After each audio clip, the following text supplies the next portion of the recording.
Hey,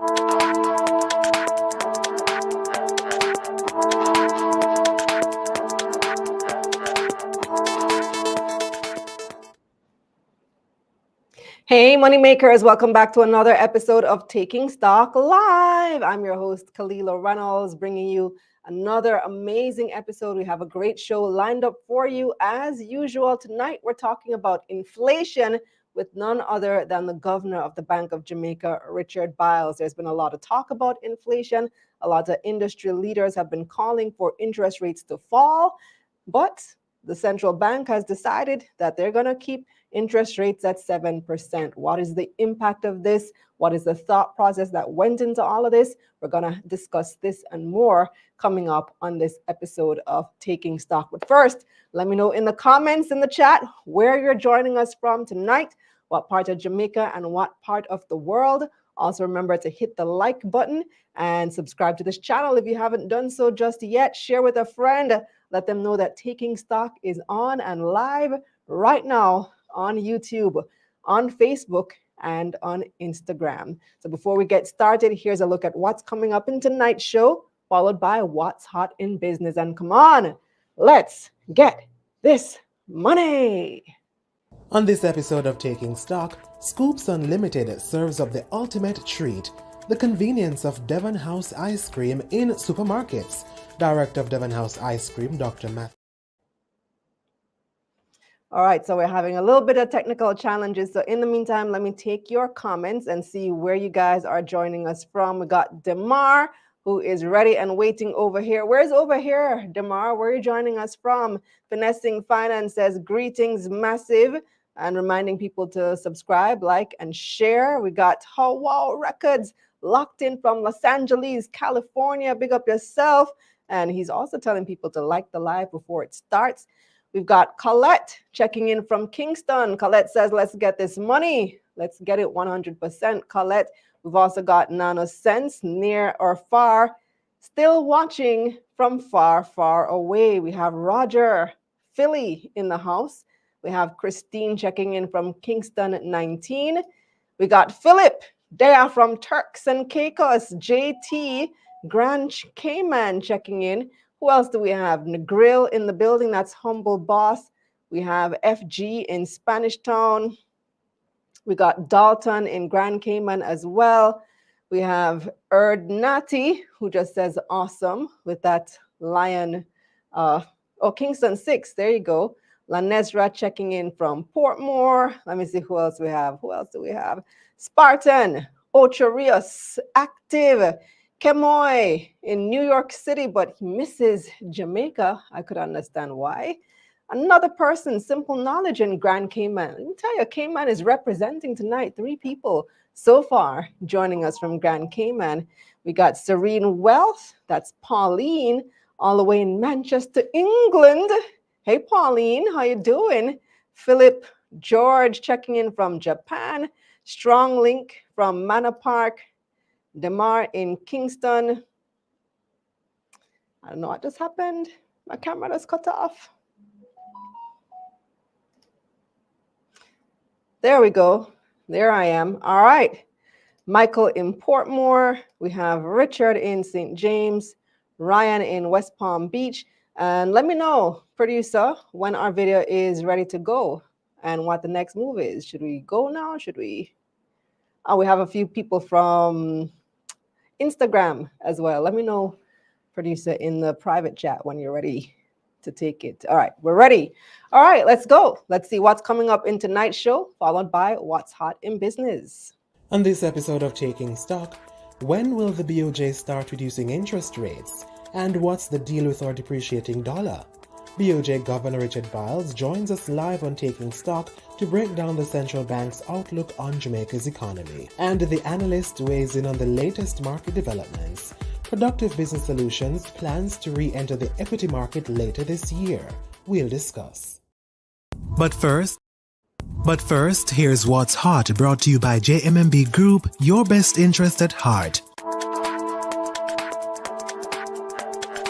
Investors will now have more time to trade on the JSE each day. The Jamaica Stock Exchange extended trading hours from 3.5 hours to 5 hours. The new trading hours are now from 9 a.m. to 2 p.m. each weekday. The agency also officially implemented a T+1 settlement cycle. The settlement date is when that trade becomes official. The move to a T+1 cycle means it will only take trade one day to be settled. Managing Director of the JSE, Dr. Marlene Street Forrest, said the move will increase liquidity in the market and allow investors to receive cash quicker. NCB Financial Group is giving investors more time to participate in its additional public offering. The APO was extended by a week with the new closing date set for Monday, June 3. NCB said the extension was in response to requests from investors for more time. The company is offering 78.5 million newly created shares, and applicants in the general pool will have to pay $65 for each share. Investors must buy a minimum of 100 shares, followed by multiples of 10. Omni Industries' IPO is now closed. According to the company, the IPO, which opened on May 17, was oversubscribed and closed on May 22. The company is expected to release the basis of allotment soon. The manufacturing and distribution company wanted to raise $500 million to help upgrade and purchase new equipment. The new polymer bank notes make up 87% of the currency now in circulation, the Bank of Jamaica said. The upgraded notes began circulating last year. BOJ Deputy Governor Natalie Haynes said the old notes are being redeemed at BOJ. She added that the central bank has a 2-year timeline before demonetizing the old notes. TikTok reportedly plans to lay off a large portion of its 1,000-employee global workforce. The layoffs are expected to hit teams that handle user support, communications, content, and marketing. TikTok's current global user operations team will reportedly be dismantled as part of the move. The remaining employees will be distributed among the company's trust and safety, marketing, content, and product teams. According to CNN, the job cuts are not linked to the company's potential ban in the US. What's Hot was brought to you by JMMB Group, your best interest at heart.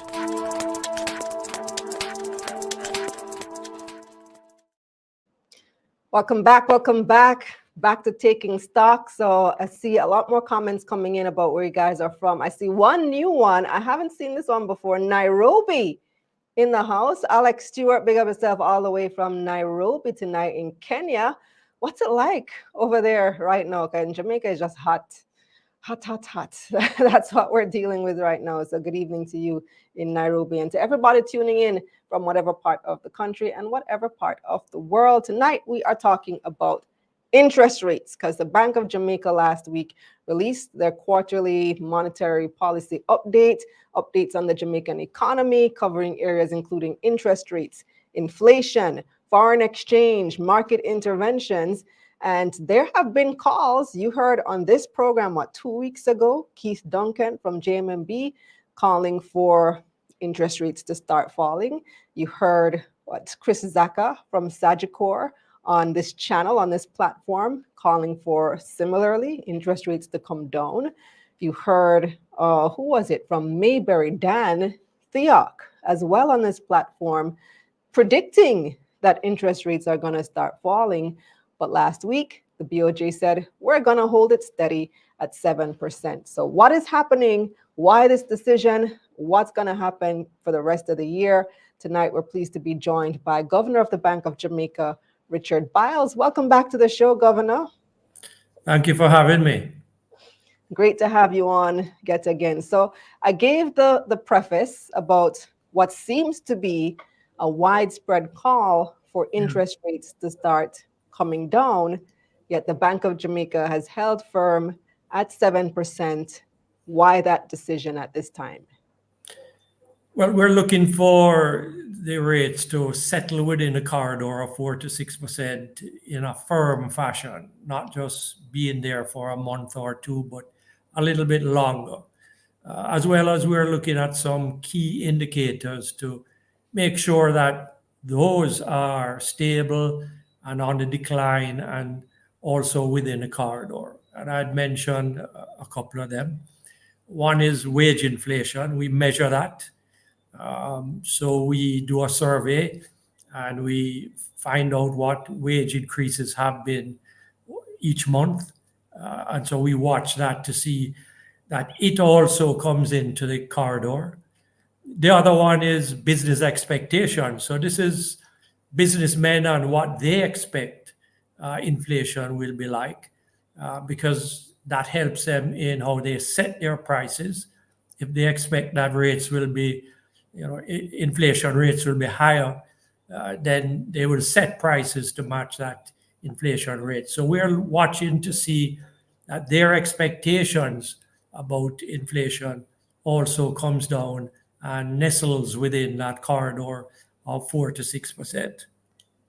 So we've seen, like you said, inflation being within your target rate for the past about 2 months. We saw March and April, you're at 5 point something percent both months. Yes. But you say that it needs to be nestled there for longer than 2 months. So how long will it take? What will it take? Yeah, I don't think we have an exact number of months in mind, but what we want to see is that wage inflation comes down even further, inflation expectations too, and what we call wage inflation.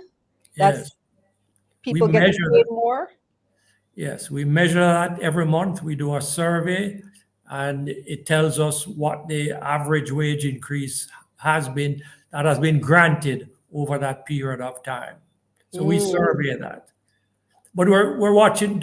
I think you're familiar with the concept of core inflation, which is CPI inflation without energy costs, which is largely imported and therefore kind of outside of our control, as well as agricultural prices, which tend to be very subject to the weather. So we take those out of the CPI, and what's left is called core inflation. And we're watching that too. It's 5.7%. And that's within the corridor, although it's towards the higher end. Look, Kalila, we want to see rates come down too, but we're running a mile race. This is not a 100-meter dash. It's a mile race. And we've been in this race for 2.5 years now. It's no point in us having been tough and holding the line and getting inflation down from 11.8% to not running through the line and making sure that we have inflation under real control. And so just a little bit more time. Let's see all of those metrics fall in line, and we want to bring interest rates down. They will come down in the right time. Well, we still want to know what do you consider a little bit? 3 months, end of the year? Well, I hope so. Yes, absolutely. Before the end of the year, I certainly have hopes of that. We're looking at the data, and every month we get all of this data that tells us what's happening in the economy. And it's on that basis that we make up our minds. And when I say we, I mean the Monetary Policy Committee, which is 5 of us, not just myself. I noticed that committee also recently submitted its, well, not recommendation, its final no, that the inflation target remained the same, 4 to 6% for the next 3 years. Right. There are some people who believe that target is too high. So what goes into the decision to set that target at 4 to 6% in the first place? Right. So we at the Bank of Jamaica look on a number of metrics, and I'll just call a couple of them for you. We look at the financial stability, the stability in the financial sector, both the banks as well as the non-bank sector. GDP growth, what has that been like? What do we expect that to be? The debt to GDP, very important. We watch that too. What's the stock of reserves that we currently have? What is the exchange rate been like, and what do we expect it to be in the future? What is our current account looking like? That is the foreign exchange current account, the balance of payments current account. So we look at all of these metrics and we determine what is the best general set of rates that suit the economy at this time.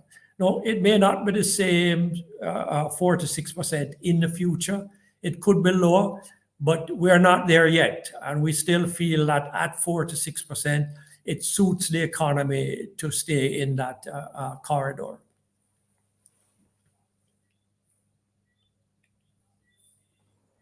I remember when target was initially set within that range, that 4 to 6% a few years ago, and there was this whole inflation targeting campaign about why we should be setting a target, why the target was what it was. Can you explain for the viewers what is the correlation between the inflation target and growth? Because for a long time, we've been obsessed with growth or trying to achieve growth in the Jamaican economy. So how does this target help us to get that growth? Yeah, well, generally speaking, the lower interest rates is the more growth you're likely to get, because it means that borrowing is cheaper. And so businesses and even individuals will borrow and consume more and produce more. So lower interest rates are important for growth. But lower interest rates also encourage inflation. And at this particular time where we are fighting to keep inflation down, lower interest rates are not in our interest at this time. But we will be lowering rates in the hopefully not too distant future. When we look at the trend that is occurring with the key metrics, we think that that is all going in the right direction. And apart from a few bumps that we expect in the future, we think that rates will stay within that corridor and allow us to bring the prime rate down from 7% to some other number, some smaller number. Okay, we have a few questions from the audience coming in already. Let me see. Does the BOJ, this one is from Erdnati, does the BOJ have any tools to get the commercial banks to drop the interest rates on loans closer to the BOJ's rate? That's a good question. So let me explain what is happening. In Jamaica, we have 11 commercial banks and merchant banks, but two of them in particular have about 60% of the deposits that are in the banks, especially savings deposits. And that means that two of them really set the rate for the rest of the industry. And to the extent that those rates are the cheapest form of funding that the banks have, they are not likely to want to raise those rates if they don't have to. But we would like to see them raise rates that they pay depositors and raise rates that they charge on loans. And what that does is slows the economy down, squeezes out inflation. And once we get inflation out, then we can lower interest rates again and get the economy to grow at a faster pace once again.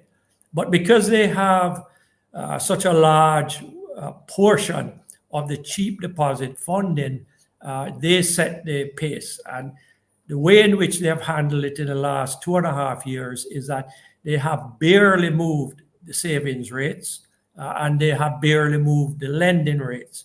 And that has had a negative effect on our monetary transmission system. So what we find is that in the capital market and in the money markets, rates have moved according to BOJ's policy rate. But in the credit market, that is a market where the commercial banks lend into the individuals or businesses, those rates have not moved significantly, nor have the savings rates. And that has really stymied our monetary policy transmission system. As a result, we have had to set our policy rate higher than what we would have had they moved both their savings rate and their lending rate. And this is an issue that we need to work on in the next couple of years. And I tell you how we intend to work on it. Wait, so this is the bank's fault?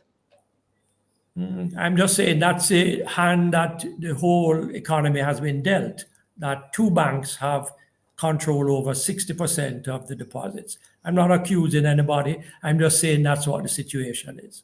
They haven't moved fast enough. And as a result of that, you've had to keep your rate higher than you really want to. We've had to move them higher than we have wanted them to. Because you're right, when I look at that savings rate, interest rate for savings hasn't changed in years. It's remained at point something for how long now? Yeah. And that is a problem. So I was about to tell you how we Right. intend to solve it. Part of the problem is that it is such a problem to move your bank account from one institution to another. I don't have to tell Jamaicans this; they know it. You need to, identify yourself with passport or driver's license, confirm where you live, and so on and so forth. A whole bunch of stuff. It takes a lot of time back and forth. What we want to do is to establish a central electronic or digital depository of information about a customer of a bank. So all of that information that we currently have to give to the bank to open an account, who we are, where we live, etc., will be now stored electronically and centrally and in a manner and at a standard that is accepted by all of the banking institutions. So that when you want to change your bank from one to another, all you have to do is have the central depository tell the new bank what is all of this information about you. And it's done digitally, electronically, without a hassle on your part. So you wouldn't need to resubmit all your paperwork all over. Correct, unless it's out of date. Of course, if it's out of date, then you have to update. But just like how you enter the country with your passport, you just put in your passport and you are accepted back into the country, or your visa when you go away. In the same manner, we want to store electronically and digitally all of that know your customer information so that people can move more easily from one institution to another. So if I don't like the savings rate I'm getting at one institution, or I don't like the way in which they deliver service, I can much more easily move to another institution of my choice. That's going to take a little while. That would be very helpful. What is the plan to get that underway? Right. So we are on course to do that. We have the World Bank working with us on it, and we expect in the next 18 months to be in a position where we can start a pilot in the public domain, and from there on make it into a reality. So that pilot would be when? I would think in about 18 months we'll be in a position. We have to remember that it's people's data that we are storing, personal data. So we have to be very careful about it. We have to make sure that it's at the standard that every bank will accept it. So there are lots of belts and braces and controls that have to go into establishing a system like this. Andrew says, is that corporate NIDS? Sounds like corporate NIDS. NIDS would help with that, wouldn't it? NIDS would help, yes. But one of the things that I know even the banks are doing is they are working on their own similar kind of digital storage of customer information. So to the extent that they're doing so, and we can have each bank system interface and talk to the other bank system, then we can have that kind of portability, which is what we want. So 2 questions coming in from the audience related to what you said about wage inflation being one of the things that you're looking at before interest rates can come down. Kofi says, no such thing as wage inflation. It's a scapegoat. And then Stronglink asks, are you saying the massive public sector wage increases had a major impact on the high levels of inflation we experienced? Well, we survey. I'm not speaking anecdotally. I'm not giving you my opinion. I'm telling you what the survey tells us. This is a scientific survey that's done by a third party. And what it says is, here is what increase in wages in the private and public sector has been like over the last period. That's a scientific base on which we measure what is happening with wages. It's not a guess business. Right. But another viewer makes another point as well, because as you were saying it, I was thinking, but man, inflation has just been so high for a sustained period of time. I feel like we need to have the wages to keep up with the increased cost of living. The wages have to go up because the cost of living has generally. No, and I'm not denying that. But what I'm saying is inflation is down in the corridor now for 2 months, right? 5.3 for April, 5.7 for March. But wages are above that. The wage survey says that the increases are above that. So we don't expect. How much did wages go up by? It's above the 5.7 and 5.3. That's what I can tell you. Not that much Where over. can I find that survey? No, that's a survey that Bank of Jamaica does. Oh, it's not published? No, it's not published. Oh, so you'd have to tell us, you have to find it and get back to us then. No, I know what it is, but it's not a number that we publish. And I'm telling you, it's above the 4 to 6 corridor. Okay. Why isn't it published? It's a survey that we do. We have not decided to publish it right now. But it's been a survey that the BOJ has done for years. I feel like that would be useful information. No, it's not a survey that we have done for years, but it's a survey we have done. Look, in the last 2.5 years, we have become a central bank that's independent and focused on inflation fighting. And that's one of the tools that we have brought into the arena of trying to manage inflation. That would be useful for the public to know, though. Especially for employers. If I know what the average wage inflation is, I know how to set my wages in order to remain competitive and keep my employees. Yeah. But let's move on, Kalila. Okay. All right. Let's see what the next question is. It was on the same topic. So I'll just read it as a comment because it is a comment. He says, with respect for the past 40 years, Jamaican citizens have been having wage deflation. It's time that we've managed wage inflation so that university graduates can enter the lower middle class.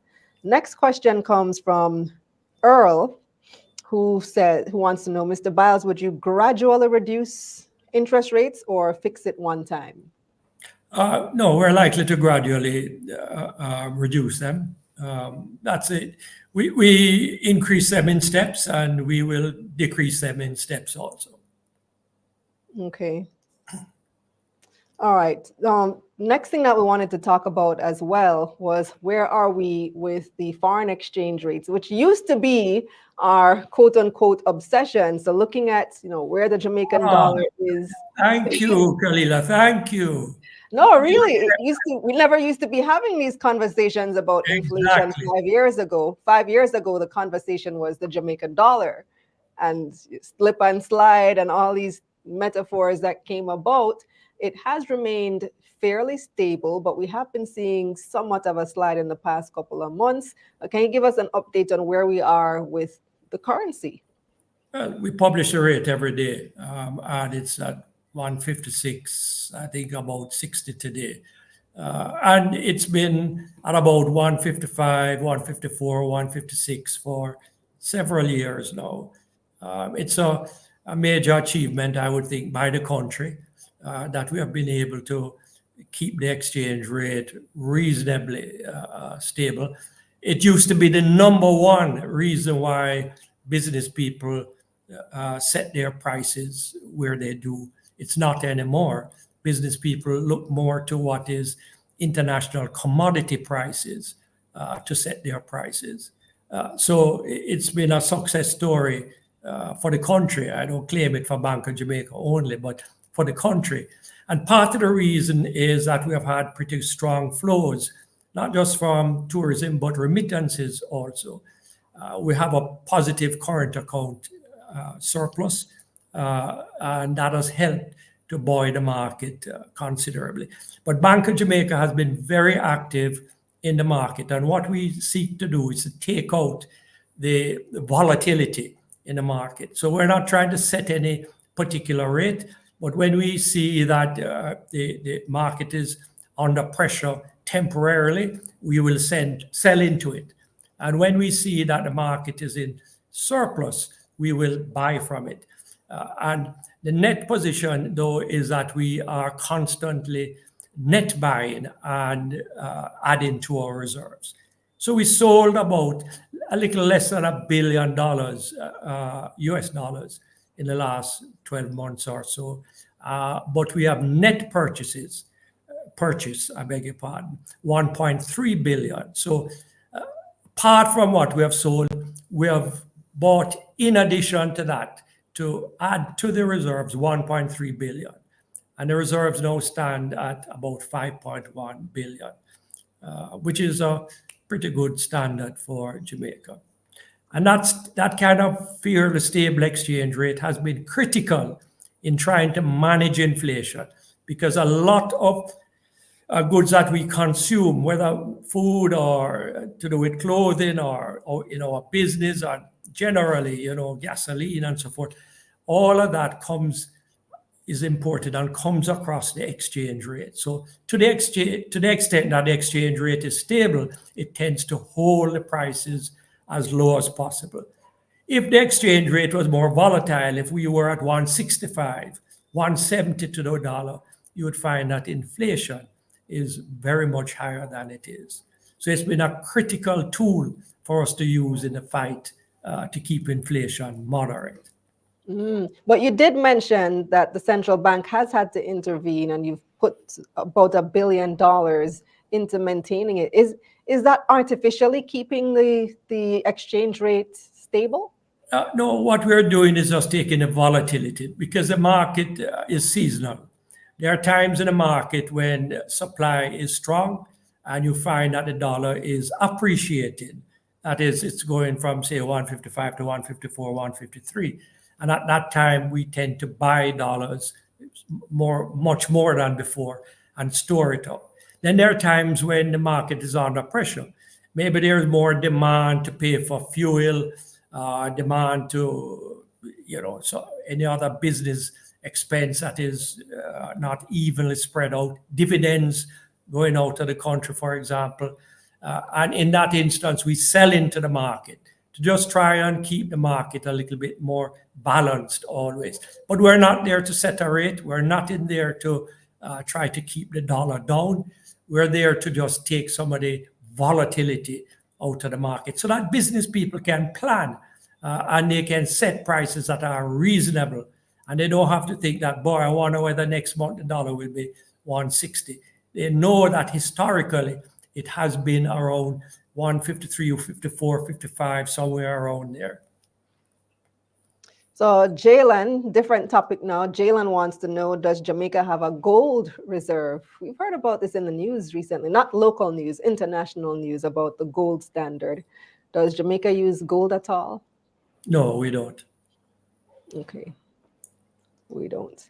Next question coming from the audience as well. Kemoy wants to know, what is the BOJ doing to depend less on remittances? Is that a BOJ question, Governor? It might be a no. government question. Yes, it's an economy question, right? Right. Yes, absolutely. But I must say, thank goodness for the diaspora. They really have been of tremendous assistance to the Jamaican economy. And last question I'll take. Philip wants an update on the FinTech sandbox. Can we expect any new digital wallet approvals for the rest of the calendar year? Yes, we have, I think, 3 wallets that have been approved. One is actually in operation, and 2 others are testing. They're doing their pilot testing now. They do it amongst their staff and friends of the institution. And there are others that are preparing. So the doors are open for anyone to come in and want to set up a digital payment system, a wallet from a commercial bank. The doors are open. Come in, set it up, show us that it can work, and we're happy to facilitate you. And speaking of digital payments, any update on Jamdex? I feel like we haven't heard anything about it in several months, probably over a year now. Right. So we have come across challenges with Jamdex. And I tell you what the latest one is. It's that, when you come to a merchant, let's take a merchant, and I just choose a popular restaurant, Burger King or KFC. Normally you have a line, excuse me, and the line is pressuring the cashier to do our transaction quickly. These institutions, these businesses don't want to have to use a different system for somebody who is using a debit or credit card and somebody who is using Jamdex. So whereas we had expected originally that they would use a phone system and you would just use your Jamdex on your phone and show them, use their phone and do the transaction, they would rather not do that. What they want is the same point of sale machine that does debit and credit cards to do the Jamdex transaction. So we have had to step back and to create that interface between Jamdex and the point of sale machines that you see at these business places. Happy to say that we have tested that. It works, and we are in discussions with a major commercial bank to gradually roll that out to some of their customers and to make sure that it works in real life and then to roll it out to all of their customers. So we have to make sure that all of the POS machines that is within the clientele of that bank are at the standard and have been installed with the interface to accept Jamdex, and then that can go public. And we hope that that will be done in the next couple of months, and so that when we get down into, say, the Christmas period, we will have Jamdex available at many of the kind of popular business places. So you haven't given up on Jamdex? No, we have not. It's been a struggle, and part of the thing is that because we are one of the first in the world to launch a digital central bank currency, there are challenges that you don't foresee. But so long as you are determined and you work at it day and night, as we are doing, we are hoping to be successful with it towards the end of this year. Okay. Well, thank you so much, Governor Byles, for joining us. I appreciate it. Thank you for having me. Okay. Governor Richard Byles, Governor of the Bank of Jamaica. It's time now for our poll question. Do you think it is time for the Bank of Jamaica to lower interest rates? You can answer this poll question on Twitter, on the community tab of YouTube, or you can just leave a comment in the comment section here on YouTube or Facebook, or on Instagram as well. So do you think that it's time for the BOJ to lower interest rates? A, yes, it's time. B, no, they still need to control inflation. C, they should wait a few months. Or D, other, leave a comment. Let me know what you think. Do you think it's time for the BOJ to lower interest rates? In the meantime, have you guys signed up for the Money Mission community yet? Next week is the first Monday of the month is coming up next week. That's going to be June. And as you know, the first Monday of each month, we have money mentorship inside Money Mission. Have you signed up yet? If not, here's a little clip of what you could be missing.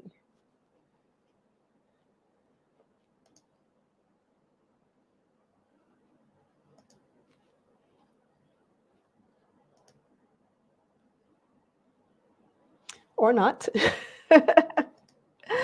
All right. Also want to remind you to hit that like button, subscribe to this channel, and let us know what your thoughts are. While we wait on the next clip, let me take some more of your comments. Let me see what we have here. Tavares says, with the rate so high, the banks are having a field day capitalizing by trying to issue loans. I had a question. Jaylon also wanted to know, who has an issue changing banks? Have you ever changed banks, Jaylon? It's not that it's an issue. It's that you have to resubmit all your paperwork all over. So what the governor is proposing is that once you open your bank account one place, if you want to switch to another bank, you wouldn't have to resubmit all that paperwork. And you know how difficult it is to open a bank account in Jamaica. They want all kind of information. You have the proof of income. You need, of course, your regular documents, TRN ID and all that. But the paperwork is so onerous. The KYC requirements, know your customer requirements. If I submit it to one bank, what he's saying is that if I want to switch to another bank, I don't have to go through all that paperwork again. It's just going to automatically be transferred to the new bank. So who has an issue changing banks? Everybody. Everybody who has an issue opening an account also has an issue changing banks. Let me see if our stuff is ready.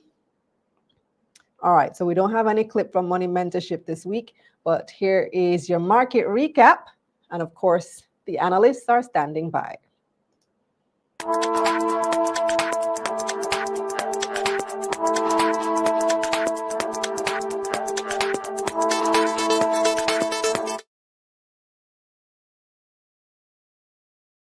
The JC Combined Index lost 4,000 points last week, or 1%. 124 stocks traded across the main and junior markets for the week, ending Friday, May 24, 2024.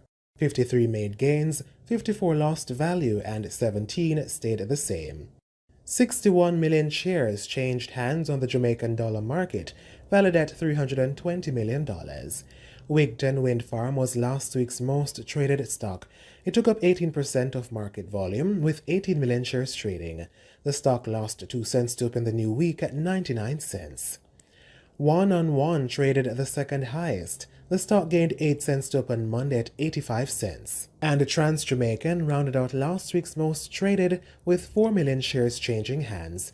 The stock lost 1 cent to open Monday at $3.28. Now let's see who had the biggest gains for the week. KLE Group was the market's biggest gainer, up 20% to start Monday at $2.29. JMMB 7% VRJMD CR preference shares was the week's second biggest gainer, up 18%. And MPC Caribbean Clean Energy was up 16% to close the week at $94.14. On the losing side now, Cygnus Credit Investment USD ordinary shares was the week's biggest loser. The stock lost 17% to open Monday at 7 cents US. Caribbean Assurance Brokers had the second biggest dip. The stock lost 12% to open the new week at $2.81. And First Rock Real Estate Investment USD lost 12% to close the week at 4 cents US. Over on the Trinidad and Tobago Stock Exchange, the composite index was flat last week. NCBFG was the most traded stock. The stock gained 8 cents to open Monday at $2.70 TT. West Indian Tobacco Company was the biggest gainer of the week. The stock was up 11% to start the week at $10 TT. And on the losing side, JMMB fell 7% to open Monday at $1.20 TT. Over in the US, the Dow Jones lost 2% last week, while the S&P 500 was flat, and the Nasdaq was up 1%. In foreign exchange, it took an average $156.60 Jamaican to purchase $1 last Friday.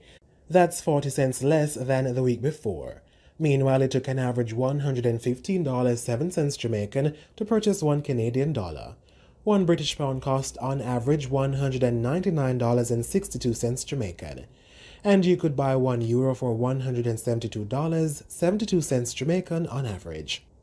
Finally, on the crypto markets, Bitcoin prices were up 1% over the past 5 days, trading at $69,825 US on Monday. Ethereum prices were up 5%, trading at $3,937 US on Monday. Are you ready to step up social media marketing for your business?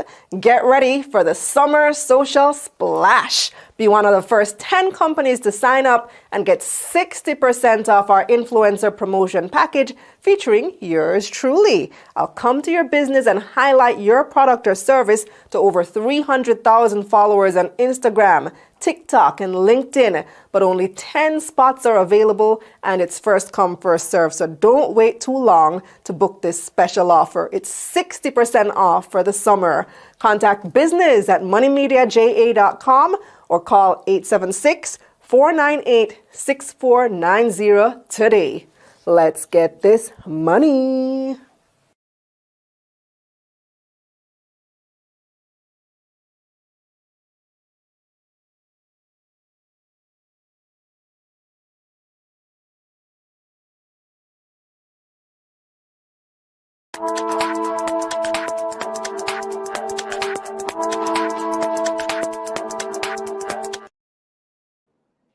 Welcome back. Welcome back. Let me see what you guys are saying in response to the poll question. So the poll was all about, should the BOJ bring bring interest rates down? Your options were A, yes, it's time. B, no, they still need to control inflation. C, they should wait a few months, or other, leave a comment. And I see a lot of A's coming in the chat. Javon says A. So A was what again? Yes, it's time.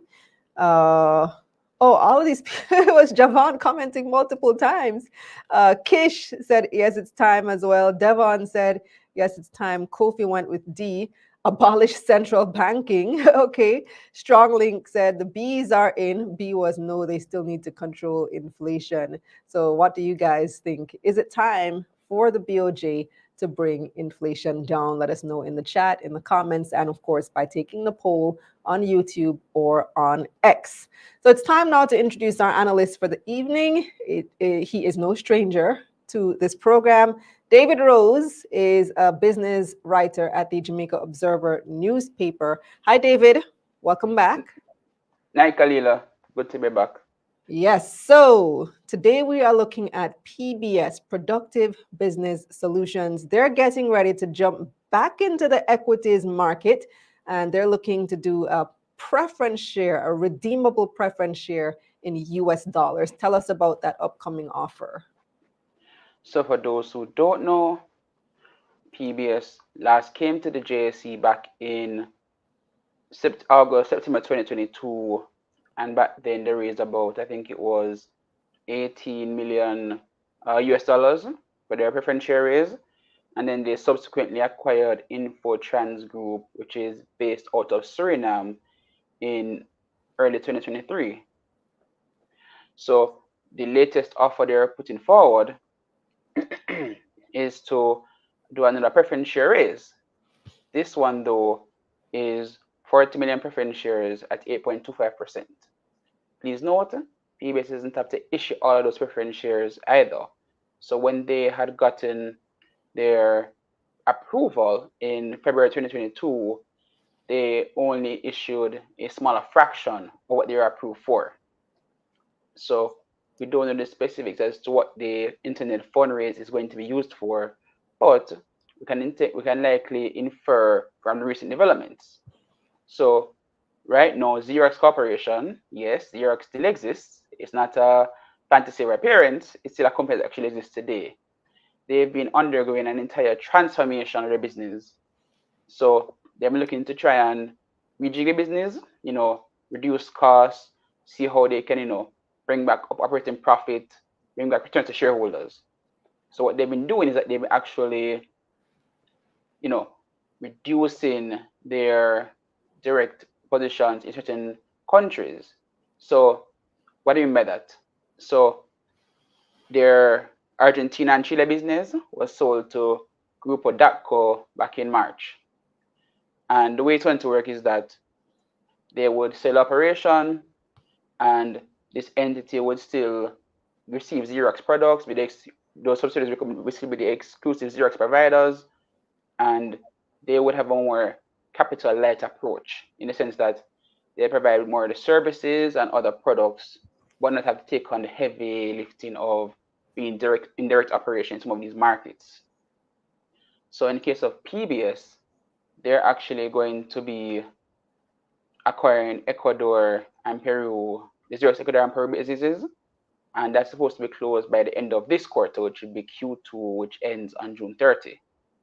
So that was dependent and is still dependent on the Ecuador Competition Authority. But basically, let's get back to what is a preference share and how it usually works.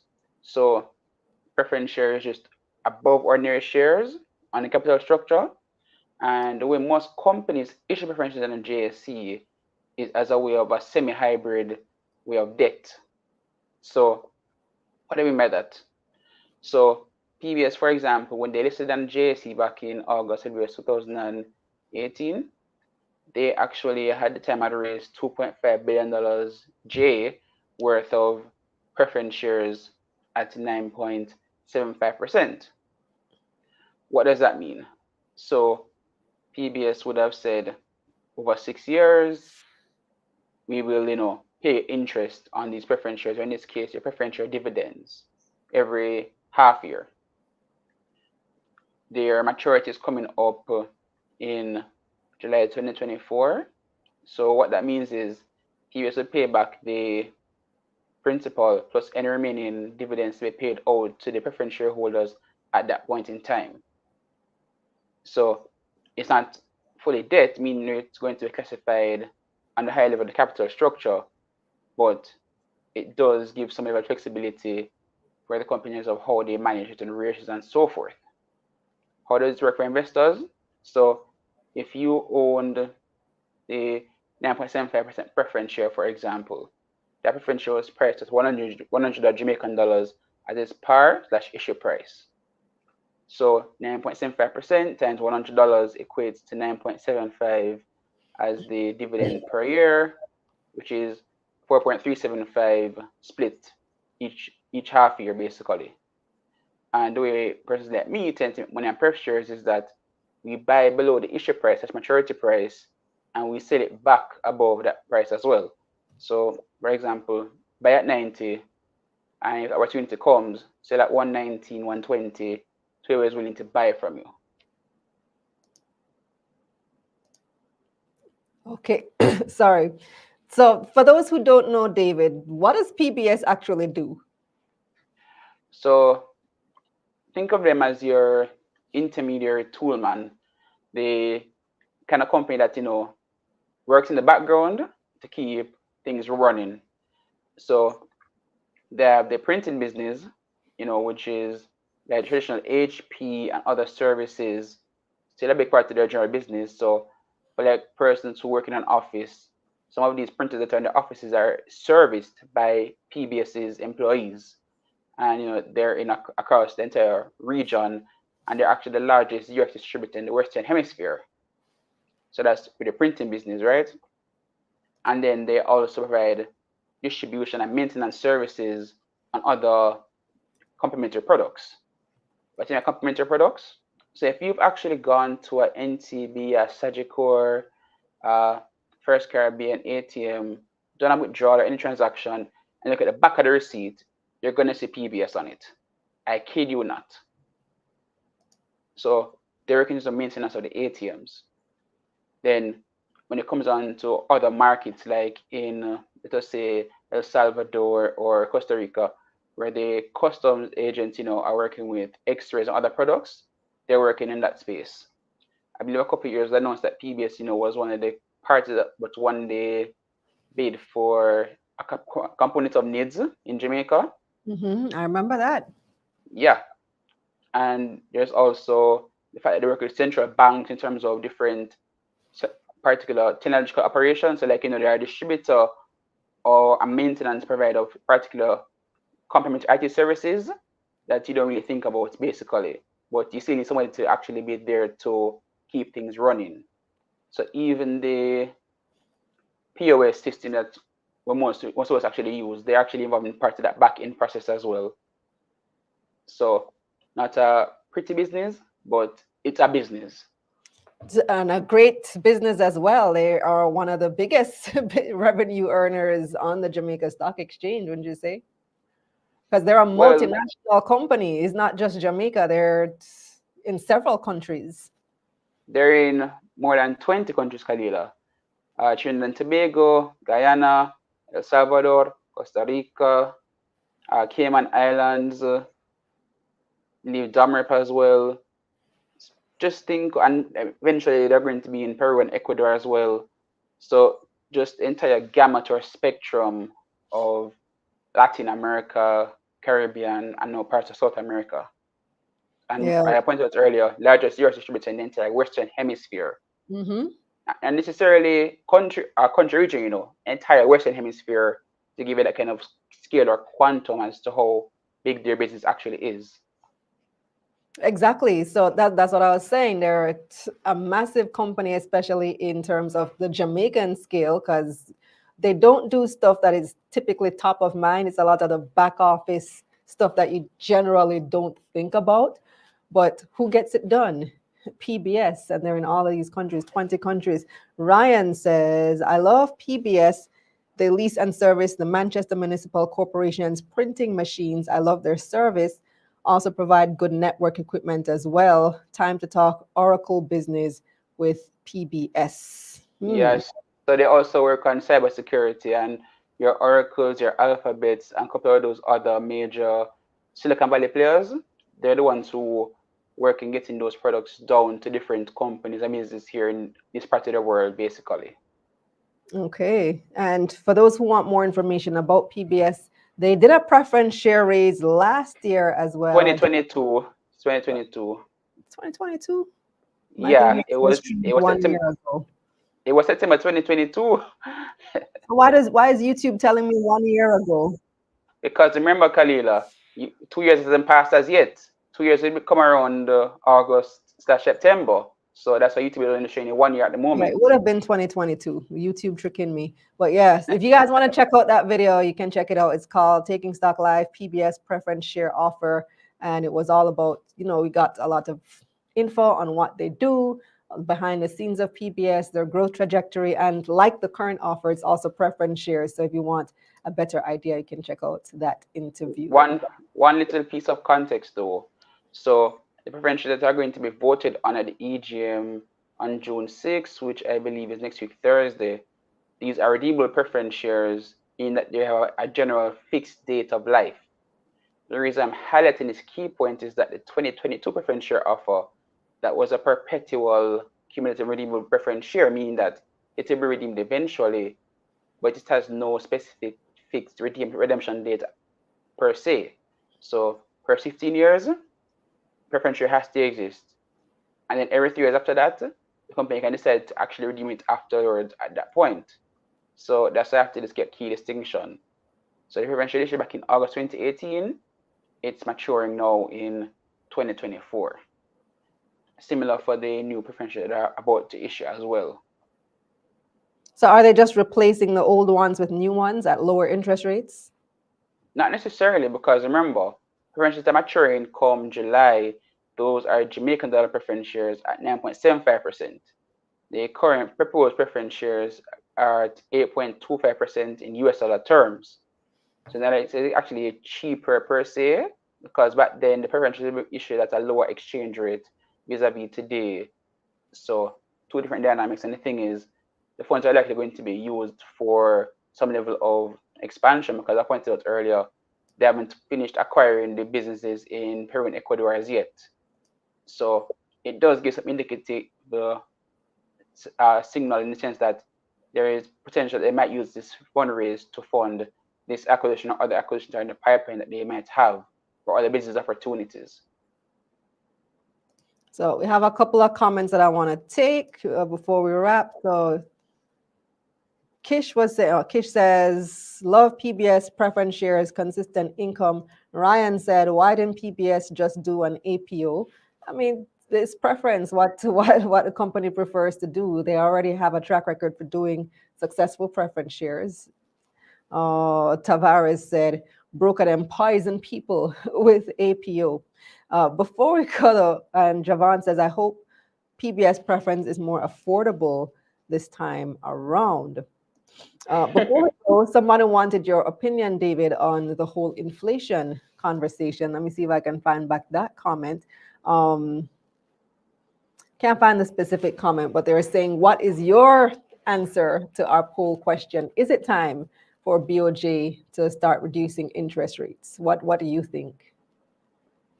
I believe that interest rates should start to level off or see some reduction, but I think the timing is going to be the key thing that is going to be on everybody's mind, because the governor had indicated in a prior article that there's potential for some decrease in interest rates later this year, but at the same time it is still relatively early waters, because we're currently in the hurricane season within next month, and also we have to account for the fact that there are just unexpected, you have uncertainties right now in the environment that require some level of prudence on top of that. Why do I say uncertainties? We are currently still seeing the geopolitics play out on the other side of the world, and even though we are far from that chaos, it can still have some repercussions for our markets based on the cost of oil and other commodities. So I believe I had an article last week about how Iran, the BOJ added Iran as a risk from their perspective following the death of the Iranian president.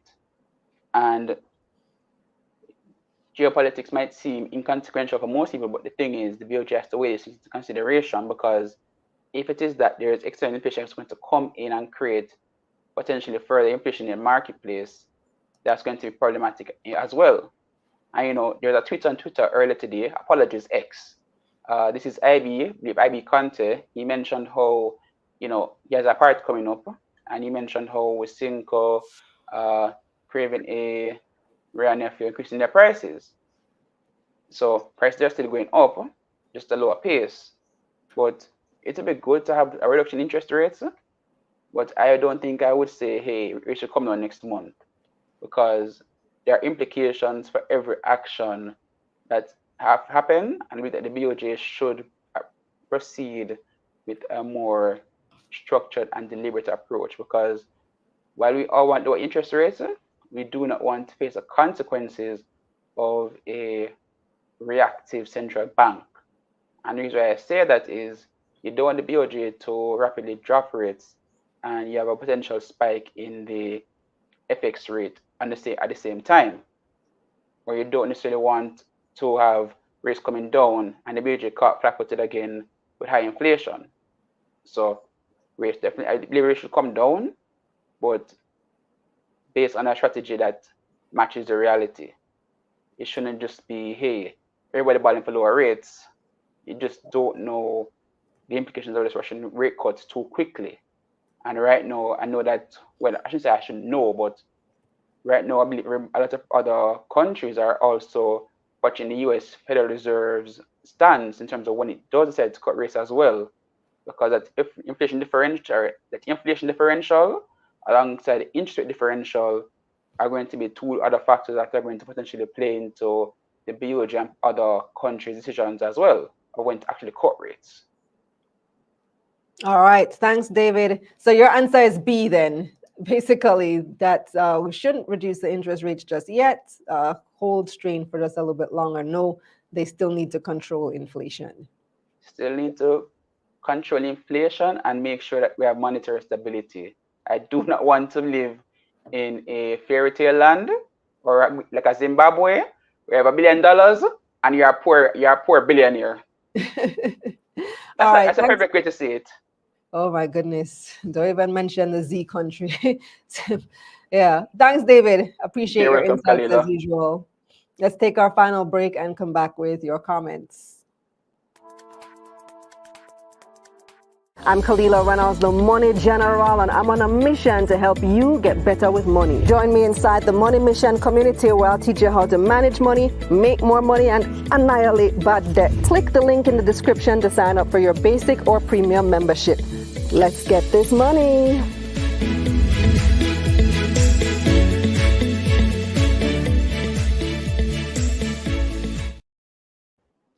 Welcome back. So I'm looking at the comments and seeing what you guys are voting in the poll. And I saw a lot of B's come in, not Queen Bee. Let me see. Stronglink said the B's are in. And then we had, here we go. Diplomat of the Era said B. Michael said B. And these came in before David gave his opinion. Then we had Siobhan said A. Penelope said A as well. So A is that, yes, you should bring down inflation or should bring down interest rates. Sorry. B was no, they still need to control inflation. C, they should wait a few months. D was other, leave a comment. So more people saying D, a couple people still saying A. We have Strong said 6 B's are in, told you. You're really counting, Strong Link, you're counting the B's. Let's take some of your other comments. Tavares said, with the interest rate so high, I think I read this one already, banks are having a field day capitalizing by trying to issue loans. Strong Link wanted to know any correlation of our rates with what the Fed does in the USA. Lushan said 20% increase in the dollar from 2020. That's crazy. But you do remember what happened in 2020, right? COVID hit. So that was a major disruptor. We were stable for a couple of years there at 125, and then we had this major global event, COVID-19, hitting, and it went to 150 and 155. We're now around 157. So it's, I mean, given the circumstances, I'm glad it wasn't a lot worse. And remember, at the time as well, tourism went to zero. And so we didn't have US dollars coming in. So how do you maintain your exchange rate with no US dollars coming in and no travel? So remittances, a lot of which actually come in person. So yes, you have your remittance agencies, but a lot of people who travel, who have family, who come to Jamaica often bring their remittances in person and bring cash to give family members. I'm not sure if that is tracked, but it does form a part of the economy. That didn't happen, but tourism being the major industry that was hit, and tourism contributing 20% to our economy, and that went to zero literally overnight, you can see why the dollar was as affected as it was in 2020. So LaShawn saying 157 for several years, not correct. It all changed in 2020 from 125. Father wanted to know, how does using Jamdex benefit the common Jamaican? I don't know that it benefits us now, but if it was to go as envisioned, it would, because it would make doing business a lot easier. Digital payments in general make doing business easier. If I send a transfer, and how many of you do bank transfers? No. If you don't have, you're not able to pay by card or by cash, and you send a transfer from your bank to another bank, RTGS, ACH, for example. How many of you do that now? That's a digital payment. Now imagine that without the fees, which is what Jamdex is supposed to do, because it's supposed to mimic the Jamaican physical currency. And so the promise of Jamdex was that there are no fees. But then what is the incentive? And this is the problem that I think the central bank is having with getting the financial institutions to adopt Jamdex. If there are no fees, what incentive do they have to implement it? What incentive do they have to invest in developing the infrastructure to support Jamdex if they can't make any money off it? Why do it, right? I think that is the challenge that they're having in getting mass take-up and support from the financial institutions. But if it was to happen, it would be largely beneficial. I would say it would make doing business so much easier. Faya says, thanks for this program. Earl said, no poll question. No, so meaning response to the poll question. No, his answer is no. I need to invest in more stocks as there are some bargains. But eventually you do want the stock prices to go back up, right, Earl? So if you are waiting, try get those stocks now as soon as you can, because eventually what goes down will go back up, right? So that is the objective. Kofi says, Byles is a nice guy. He's just playing the hand that was given to him. The problem is bigger than him. Sean says, BOJ needs to do more to regulate the banking sector regarding banking fraud. The number of fraud is still too high. Christopher says, I think the BOJ, have been doing a good job managing interest rates, say within the last 2 or so years. It could have been much worse. I'm happy it isn't. It's definitely not a guessing game for them. Gamma King says, an increase in interest rate is never a popular decision because it decreases the amount of money that we have access to. But nobody likes high inflation. We must have a balance. Philip says, yes, bring it down now. But then he also commented, BOJ has been doing a great job. Guan, big up Sir Byles. Yannick says, the longer they stay elevated, the more pain for the customer. We have Kofi saying, BOJ to Jamaicans wondering why prices going up. Wasn't me. Pulling a Shaggy. Shamar wants to know how this will affect the MJE bond, meaning inflation rates. It wouldn't, because the bond prices are fixed for, I think it's 2 years. I think there's different tranches. I think it's 2 years for the most, 1, 2, and 3 years probably. But the interest rates are fixed. So it shouldn't or wouldn't affect your fixed interest rate. The only way it might affect it is that if the rates come down very quickly, then they might decide to recall that bond, which they can do, and reissue new bonds at lower rates. If they recall the bonds, you will not get all the interest that you were anticipating to get over the duration of the bond, but you will get your initial payments, interest payments, dividend payments, and you will get your full investment back at that point in time. Let me see, what else do we have? A few more comments, any more? Question, does inflation affect Governor Byles? We all know the answer. All distraction. Inflation affects everybody, Roswell. David said, still charged to do wire transfer. Okay, yeah, that's exactly my point. When you do a transfer, you have to pay to do RTGS, ACH, wire transfer. It's not free, but the point of Jamdex is that if I'm giving you cash, there is no charge to give cash, right? If I'm paying you with cash, Jamdex is supposed to be the digital version of cash, and so there should be no fees attached. So that was exactly the point. Who's asking about Roger Clark? Where did that come from? Minister Clark. I think I meant to say Nigel Clark. You can say BOJ and Minister Clark kept us afloat during the COVID years. Minister Roger Clark. You think you meant to say Nigel Clark is the dopey. Oh gosh. Sherween says, the thing is, when interest rates go up, bonds go up, but when interest rates go down, stocks go up. Basically, yeah, we have noticed that correlation indeed. Thank you guys so much for joining us this week. It was quite an interesting discussion, and I appreciate your presence as usual. I appreciate you coming back here every single week to be a part of this conversation. You drive the discussion just as much as I do with your insightful comments and questions. Thanks again to Governor of the Bank of Jamaica, Richard Byles, and our analyst for this week, David Rose, business writer at The Observer. Make sure, guys, that you like the video, subscribe to the channel, share with a friend. Also subscribe to the newsletter at KalilaReynolds.com/newsletter. Turn on the post notifications. You can just click the little bell right here on YouTube so that you can be the first to be notified when everything drops. We have an interview coming up probably early next week.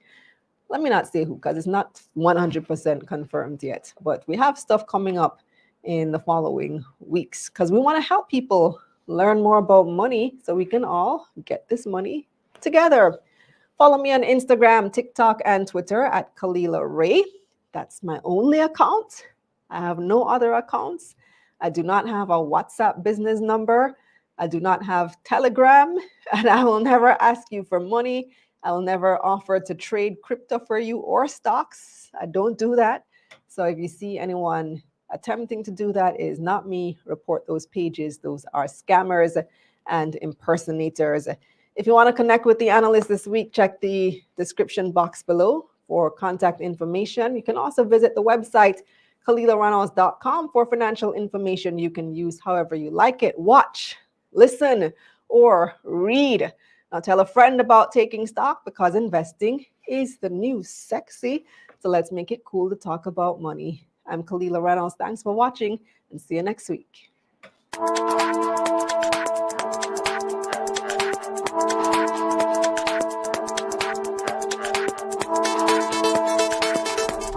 Let's get this money.